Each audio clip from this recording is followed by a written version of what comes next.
It's now my pleasure to introduce Ricky Van Veen. He's the VP of Strategic Partnerships at Meta, and he's working on key initiatives for the company, including generative AI. Prior to joining Facebook, Ricky co-founded several digital businesses, including comedy brand College Humor and the video sharing site Vimeo. He helped grow College Humor into the largest comedy property on the web and the most viewed comedy channel on YouTube.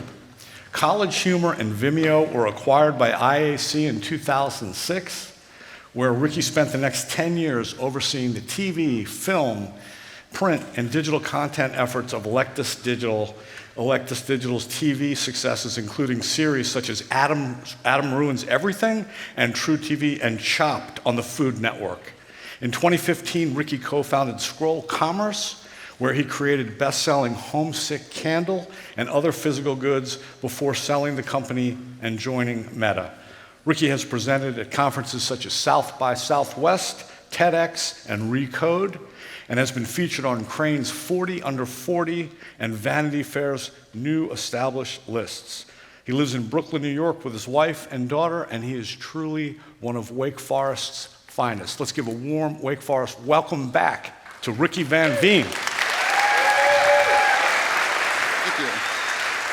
Hello. Hi. Thank you, Dan. First, happy Arnold Palmer Day, which I learned was a thing about 10 minutes ago. I've got to say that this wasn't in my remarks, but I was telling people this earlier, and I want to convey it to you as well. I am so impressed with the presenters today and the companies today. I was telling somebody, I kept thinking, like, okay, well, the next one's going to suck. They can't all be good. Like, clearly someone's going to like walk off the stage or have a bad idea. But I truly was impressed. So kudos to everybody who presented today. It's an honor to be here and be asked to speak. I always love an excuse to come back to this place and walk around and talk to students and make more Wake Forest memories. In fact, there's a moment from a time I was here prior speaking that I've thought about at least once a month for the past decade. Wake was putting on a TEDx talk in Wake Chapel, and they asked me to come and speak as part of it. And for some reason, which I don't know, they scheduled it at the same time as a pretty important basketball game, but the turnout was still pretty good. My talk was about the future of media, and the guy speaking after me's talk was about how the most underrated threat to the environment was paper goods, specifically paper towels and toilet paper, and our society's overuse of it. You might be able to tell where this is going. So after hours spent in a dark Wake Chapel listening to the talks, the audience, along with the speakers, walked outside to the quad, which was in the process of being rolled, with toilet paper thrown on trees, with reckless abandon. And the look on the environmentalist's face was, I still have it seared into my brain. So while I can't promise you a bizarre moment like that, I did come with some lessons learned from my entrepreneurial career and journey. I must say that learning that entrepreneurship is the most popular minor on campus both surprised me and made me realize what great progress this university has made. When I was a student, entrepreneurship wasn't a thing whatsoever. People associated the word with, I guess, like someone who starts a Quiznos franchise. I remember one night when everybody in my hall was going out, and I stayed in to work on my startup. Someone said to me, dude, you're supposed to start a business after college. So it just shows you how things have changed. So while I didn't have the infrastructure you do now, what I did have was a small group of like-minded people that found each other. And by small, I mean two others. Nick Gray, who went on to start and sell several businesses, and Zach Klein, my partner, who would later join me and go on his own to do other interesting entrepreneurial things. One day, Michael Dell, the founder of Dell Computer, came to campus, and it was like our Super Bowl. And then I had friends who weren't necessarily entrepreneurs, but totally had the entrepreneurial spirit. One time I was at a basketball game, and I noticed on the back of the ticket was a promo for $1 off food inside Hanes Mall. I also noticed that the promo didn't specify a limit on how many tickets could be used at one time, and there was a TGI Fridays that was technically in the mall. So my hallmates and I would scour the Coliseum after every game and pick up every ticket stub on the floor we could find. And at the end of the season, we went to TGI Fridays and ate like kings. But bringing back to why I'm here today. You can't scroll for more than a few minutes online without reading some business advice column that's like, this multimillionaire who owns a dozen car dealerships does 100 jumping jacks every morning and recommends others do the same if they want to succeed. And it's especially funny when you find out that multimillionaire inherited 10 of those dealerships from his dad. But the point is, I think most advice you hear about business tends to be a bit overdetermined. So what I'd like to do today is tell you a bunch of things I've observed being at companies from 2 total people to 80,000 total people, with the idea being that maybe there will be a few things that you hear and you can apply to your own situation, but also knowing that, hey, everybody's entrepreneurial journey is different. And then I'll sit down with Professor Cohen, and I'm happy to elaborate on anything. And the reason I'm going with this format is because I certainly benefited from something like that when I was here. In fact, I don't know what the most useful year of college was for me, but I do know what the most useful 30 minutes was. One day I walked into my finance class, and the professor said, put your books away, because today I'm going to give you the $1 million lecture. And we were all pretty confused. But the lecture was just a handful of things he thought we should know about life after college. The 2 that stuck with me the most when I left were 1, put your money in low-fee index funds, and 2, read at least the front page of the Wall Street Journal every day. And those are 2 pieces of advice that I'm grateful I got, especially the index fund one. That was good. And for the record, I still think that advice holds true, though I'd probably change Wall Street Journal to reading Matt Levine's daily business newsletter. All right, on to the advice. I'll start with the most important thing I'll pass along today, in case you quickly start tuning out. And here it is. You need to bump into a lot of things. What do I mean by bumping into things? Well, I don't mean networking in the way people think of networking, which is like somebody handing out their business card at some event trying to sell you something. Nobody likes that guy. What I mean is just meeting a lot of people and getting to know them. And you're in luck. Compared to everything else it takes to have a successful career in business or entrepreneurship, this isn't hard to do.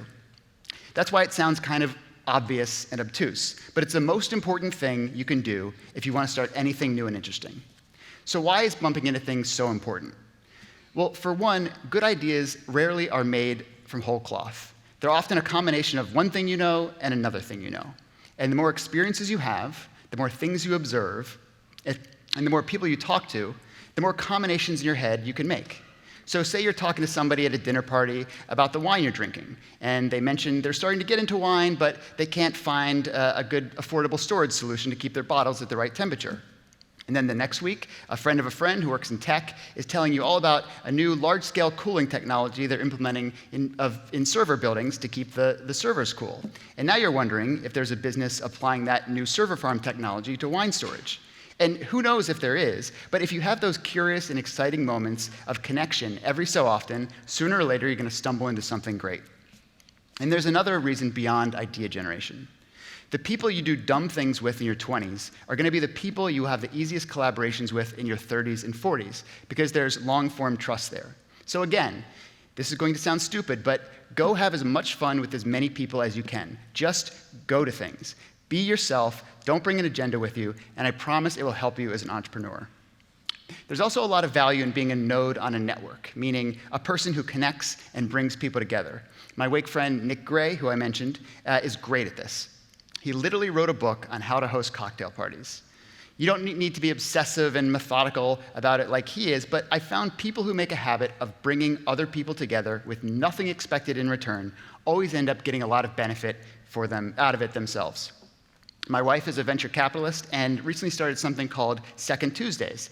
And on the second Tuesday of every month, she brings a new group of founders and investors for dinner at our house. There's nothing asked, but it's a great way to constantly connect with like-minded people. So start thinking, what could be your version of that? One point I'll make that may be somewhat controversial is that all of this supports the advantage of in-office work. You're going to have more random interactions and conversations in an office than you will at home. And you can also take advantage of proximity bias, where colleagues and managers first think to work with people who are literally in their field of vision.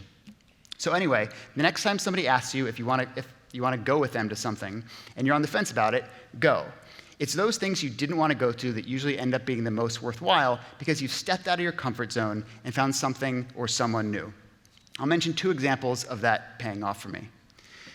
First one, I got a random call like around 2008 from a kid named Elliot who wanted to get a dozen entrepreneurs together in a mountain house in Utah. He had this vision to start a movement of ambitious young people. My initial reaction was honestly a suspicion that it was a timeshare scam. But I decided, what the hell, and went anyway. And he used my name to get other people, and then used their names to get other people. And that was the first meeting of the Summit series, which is now a whole big thing. They literally last week had a cruise ship full of entrepreneurs. That Mountain House weekend was also where I met longtime friends like Ben Kaufman, who I would later start a company with, and Sam Altman, who now is like the king of the world. The other was a dinner party at my friend Rob's years ago. Everybody has that friend who always adds random people to the dinner at the last minute. Well, that's Rob. And he wanted to invite some random friend of his to dinner. I objected because I didn't feel like getting out of my comfort zone and my usual group of friends. But he did it anyway. And that random friend's name is Caroline, and we've now been married for 3 years and have an 18-month-old daughter. So take those risks. And related to the point about bumping into things, I want to talk about the advantage of, for lack of better phrasing, powering through the cringe. Matt Levine, the Bloomberg writer who I mentioned before, has a quote that I found to be absolutely true. He says, "One of the biggest arbitrages, both in business and in life, is having no shame." And here's how I can best explain that. There are two types of people. People who, without any sense of timidity, will call somebody or ask for a big favor or walk up and introduce themselves to some important person, and people who cringe at the very idea of doing that. I fall into the latter category, as I'm, to be honest, more an introvert. But it's something I've tried to get better at, because here's the thing. The person who can do that will do better, especially in entrepreneurship, than the person who can't. Whether we like it or not, cringe kind of wins. Now, there are some caveats. It only works in certain fields. This would not apply to like a cancer researcher. But if you're a real estate agent, go for it. 2, it doesn't work if you don't have something worthwhile to offer in the first place, but it does accelerate things if you do. And 3, you can't be a jerk. That is a very important one. And the thing is, if you're quick with your ask or introduction, and if you're graceful taking a no, people on the other side don't really mind it as much as you think. And they might even find what you're offering interesting or useful. I call people I know with this super outgoing gene maniacs. Jack Welch, the storied former CEO of GE, used to join some of our executive retreats when I worked at a company called IAC. And when people would bring up a business idea, he would always say, "It's a nice idea. Do you have a maniac to run it?"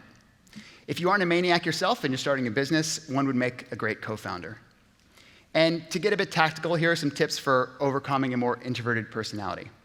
The first one, going up to someone and saying, "How are you?"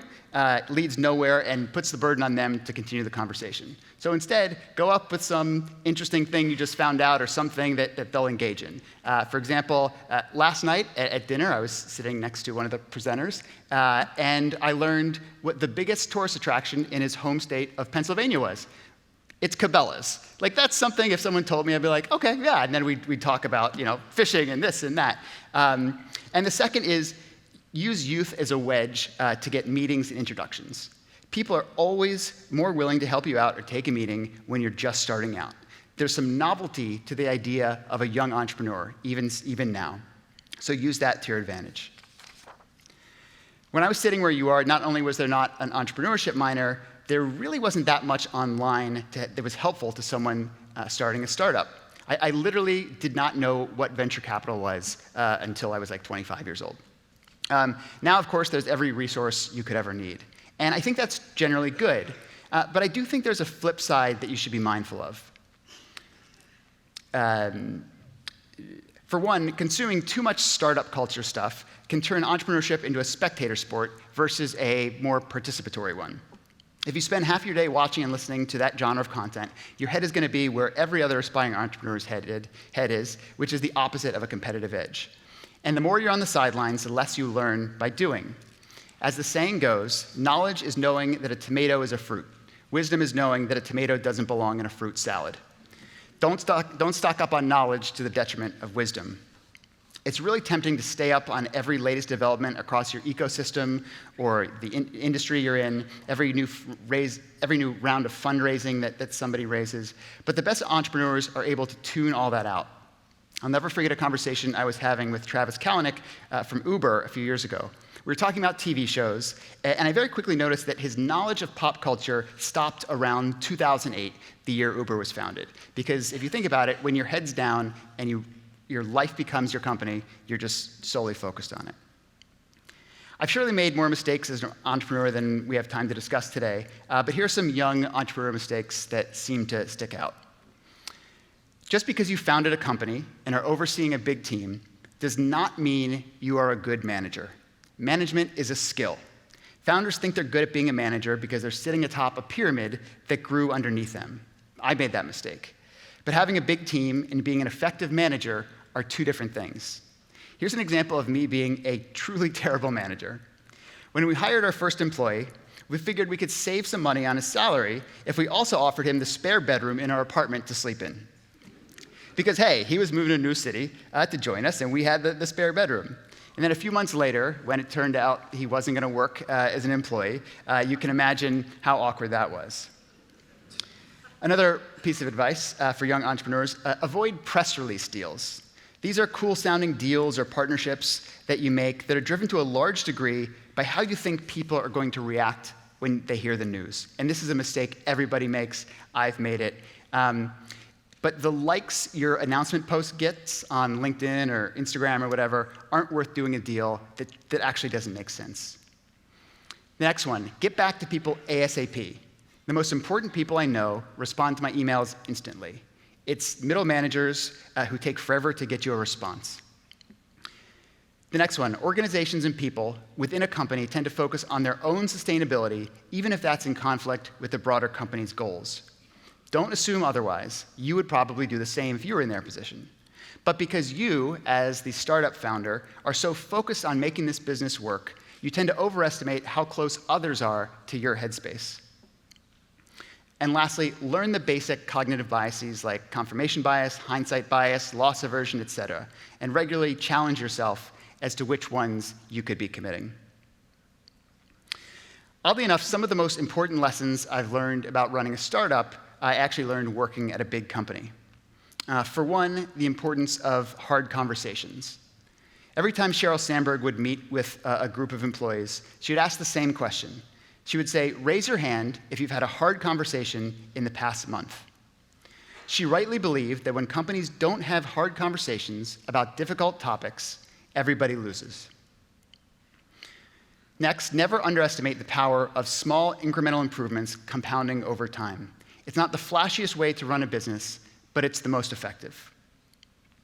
Next, you're never as good as they are when they love you, and you're never as bad as they say when they don't. And it's hard to lose sight of that. Next, with hiring. A players hire other A players because they want to work with the best, and they're not threatened by them because they know they're good themselves. But B players hire Cs, and Cs hire Ds, etc., because they want to protect themselves from competition. Next, consistent feedback to employees is important. And this sounds obvious, but it's something I didn't realize as an entrepreneur until I started working for somebody else. And I feel a lot of other straight-out-of-school founders don't realize this either. Entrepreneurship is great. It's why we're here. But I will say, if you get the opportunity to spend time working for a truly great company or directly for a truly visionary leader, consider it. I've also learned about the importance of protecting a brand for the long term. That applies to both your company's brand and your personal integrity. Short-term shortcuts are rarely worthwhile in hindsight. That's going to be even more important in a world filled with an abundance of everything, which I think will come soon. People are going to be looking for trusted names and brands in an environment like that. And if you're able to, try to overcome recency bias and think long-term.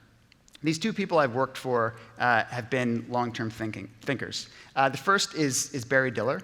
He had a deal to buy the travel company Expedia from Microsoft. The deal was set to close, I think it was like September 13th, 2001. And September 11th happened, and the travel industry got ground to a halt. And his lawyers let him know that there was an exit clause in the contract where he could get out of it. And he's thought about it for a very short time and said to his lawyers, we're going through with the deal because as long as there is life, there will be travel. He went through the deal, and it was one of the most successful he's ever done. The second is Mark Zuckerberg, who turned down Yahoo's offer for $1 billion, famously early in building the company. And when he did that, every senior exec that worked for him, every single one, quit within the next year. They called him a fool, and they left. But he had a vision that he wanted to see through. And I'll wrap up by throwing out a grab bag of 10 pieces of advice that people have told me that I was skeptical of at the time, but turned out to be true. The first is, let yourself be bored.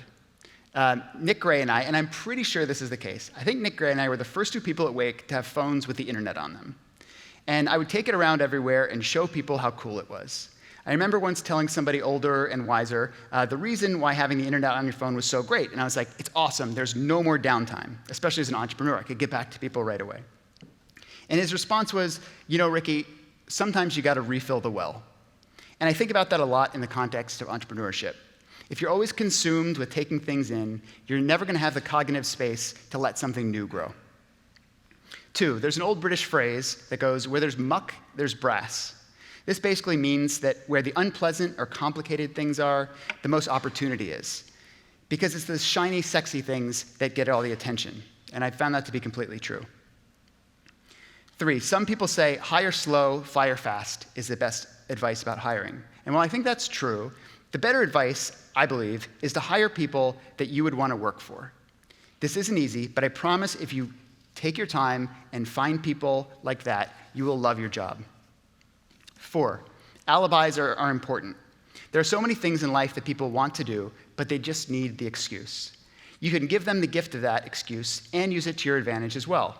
For example, somebody might secretly want to buy your cool product and show it off on social media, but they don't want to seem boastful.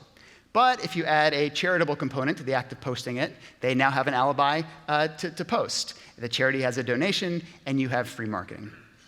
Number 5, comparison is the thief of joy. Know this, that everybody at every level of business, even at the top, is bummed out when they compare themselves to others. Know this and avoid it if you can. Focus on yourself and your business. 6, get good at respectfully disagreeing. Encourage good-natured debate where people are comfortable saying what they actually think. Friendly agreement for the sake of friendly agreement doesn't do anybody any favors. Number 7, barriers to entry are all that matter in business. Learn the difference between real barriers and fake barriers. For example, a lot of funding is not a real barrier. Number 8, on scalability, ask yourself when fleshing out an idea, what if everybody could do this? Because they probably will at some point. And then become the platform to enable them to do that. 9, there's nothing wrong with a small, profitable company, and they're easier to start now than ever before. People tend to associate both headcount and funding rounds with success for some reason.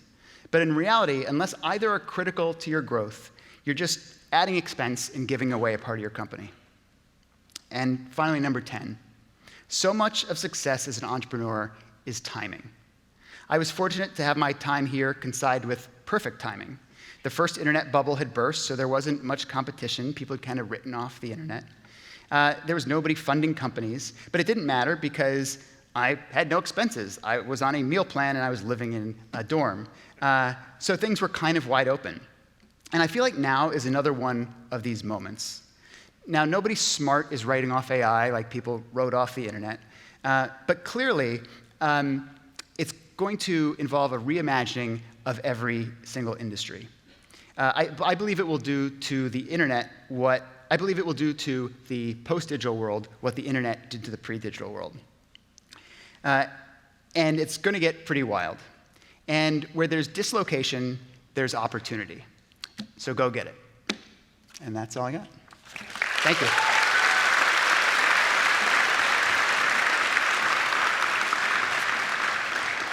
So the first thing that I'd like to ask you is that you referenced how you and Zach and others, Nick, were kind of outliers, rogue entrepreneurs. There was no structure. Yep. You're kind of doing something really outside of the mainstream. And now you can see we have quite a structure in place.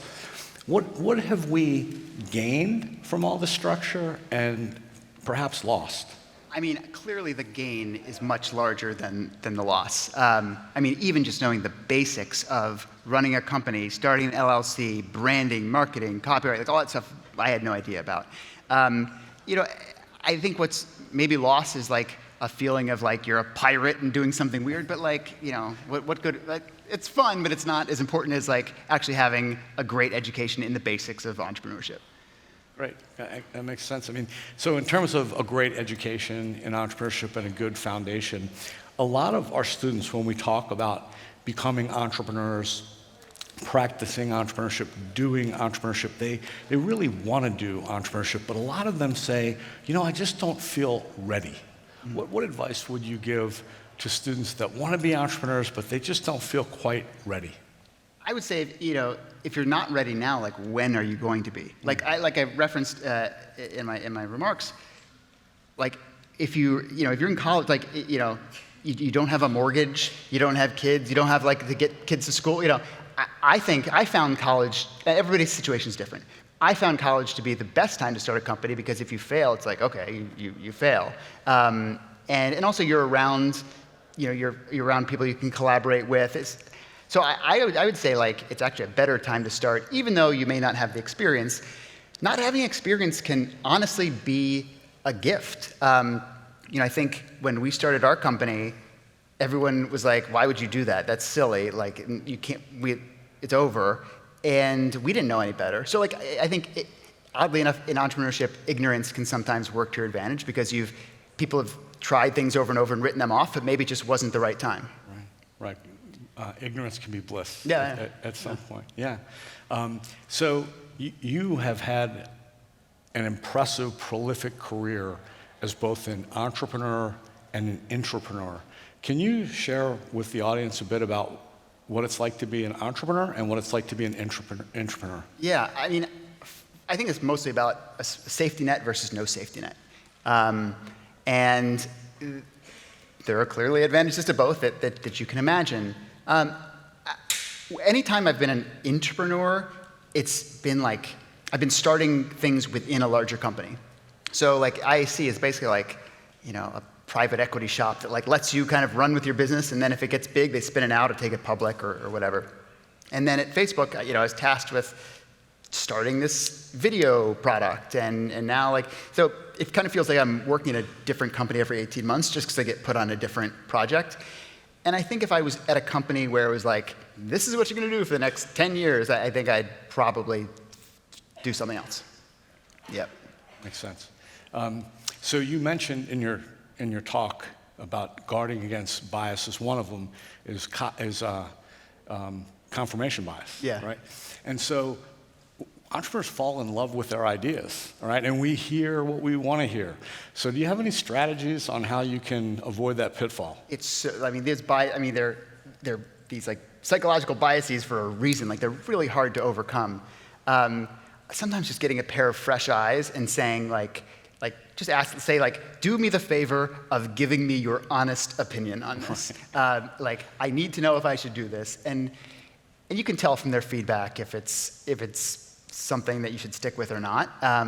Because you have a sunk cost fallacy, I've put so much into this, and then it turns out you shouldn't anymore.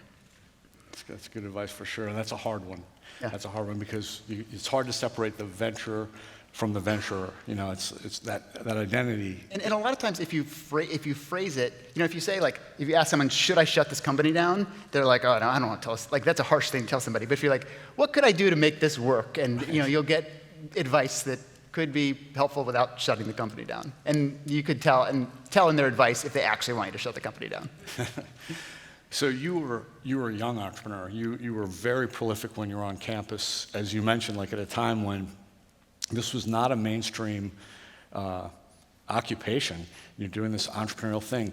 Did you think of yourself as an entrepreneur? At what point did you begin to form that entrepreneurial identity?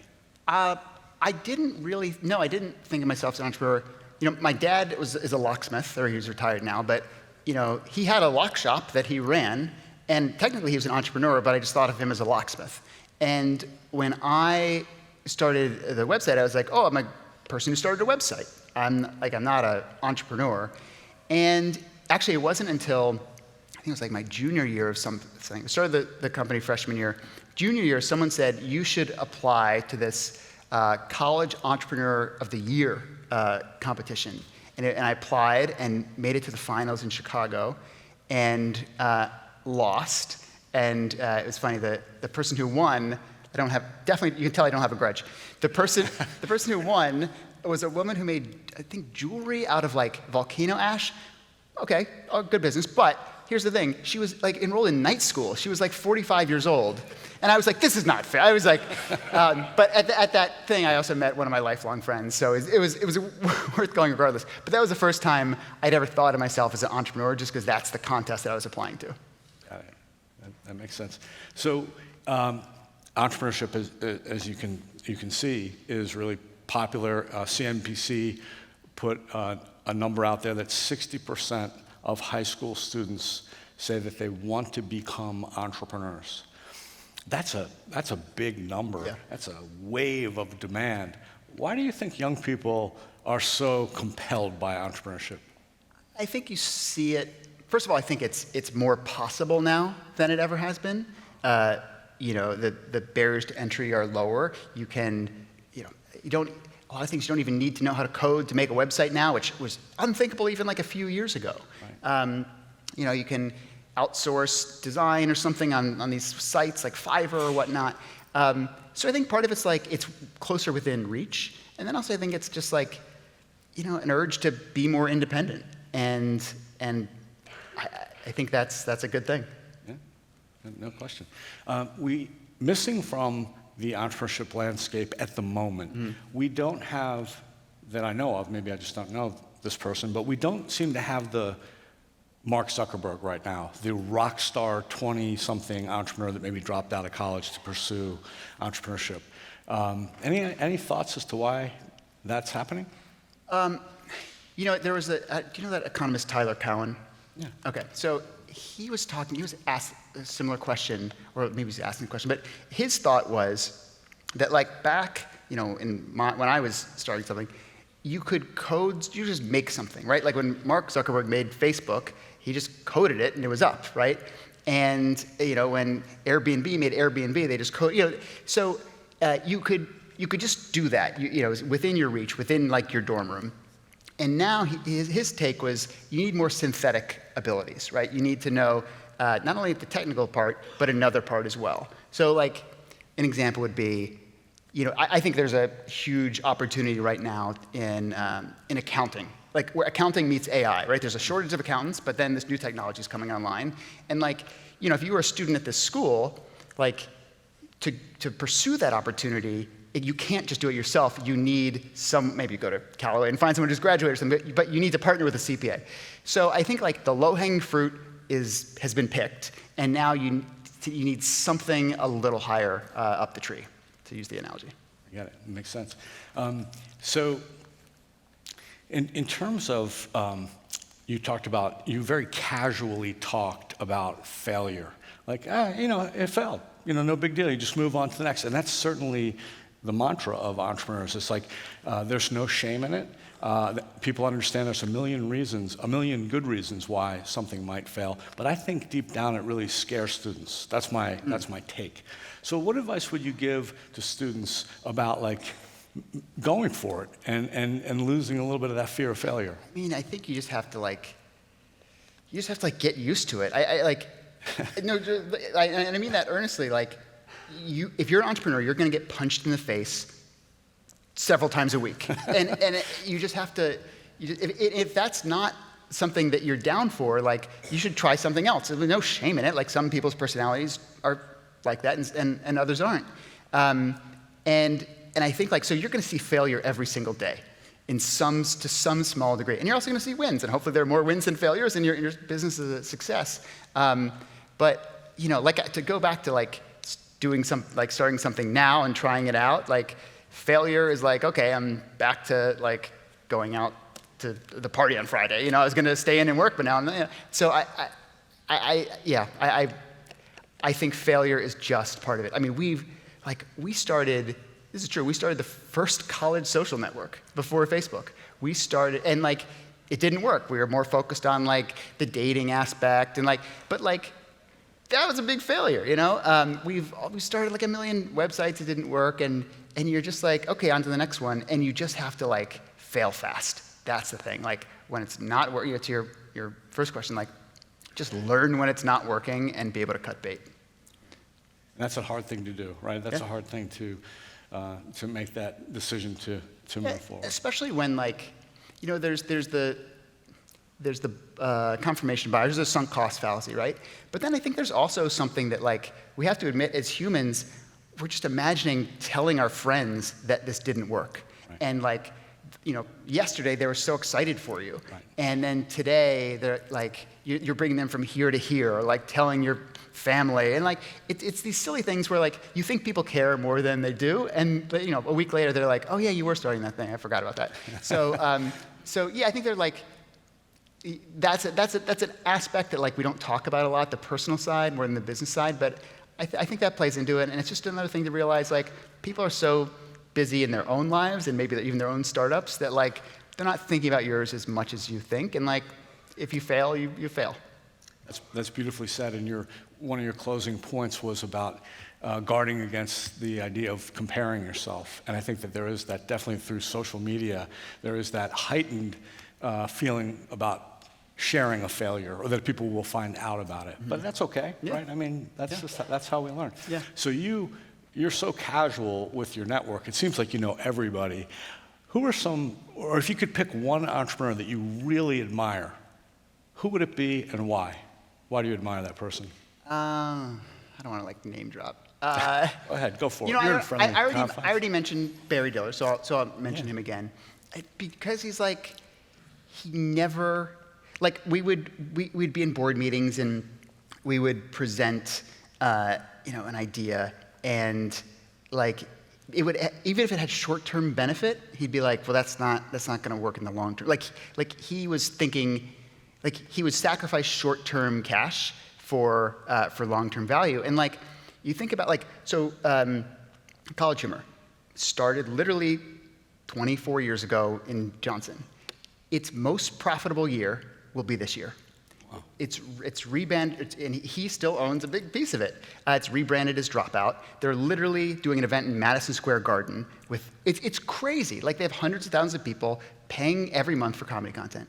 And like, had he, like, we had some rough years, or like the recession that we sold, the recession happened in 2008, and had he been like, you know, I'll get rid of this. But he saw the importance of like brands, and maybe saw something in me and Sam Reich, who runs it, and Josh. And so yeah, I'll say Barry.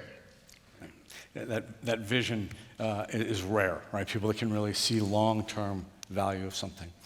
Well, I know that you've worked up an appetite, so I just have one last question for you. What didn't I ask you about entrepreneurship or the entrepreneurial life that perhaps I should have? I feel like you covered it all. I can't really think of anything, and you don't want to stand in between you and dinner. So, well, one more time, can we please hear it for Ricky Van Veen? Thank you, my friend. Thank you so much. Thank you all for being a part of such a spectacular event, Entrepalooza. We love it. Please stop in and talk to the Deacon Springboard teams are back there, and the Startup Lab teams are back there. Please stop in and introduce yourself. Thank you all so much for being here. Thank you.